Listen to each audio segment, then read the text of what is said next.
সুন্দর একটা অঙ্ক দেখো বোর্ডে, a minus 3 whole square is equal to a square plus K A plus 9 হলে কে এর মান কত এটা নির্ণয় করতে হবে। তো দেখো আমরা বাদিকে যেটা আছে a minus B whole square, এর সূত্র আমরা জানি।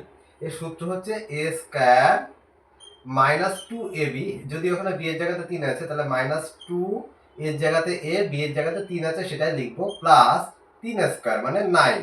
এটা হয়ে গেল। তাহলে দেখো তো এর পরের লাইনে এটাকে কি লেখা যায়, a square minus 6a plus 9। এইবার এইটার সাথে এইটা কম্পেয়ার করো, দেখো এখানে প্রথমে a স্কোয়ার আছে, এখানে a স্কোয়ার আছে, শেষে 9 আছে, 9 আছে, মাঝে একটা কে এ আছে প্লাস কে এ, এখানে আছে মাইনাস 6a। তাহলে আমরা পেলাম অতএব কে এ সমান সমান মাইনাস 6a।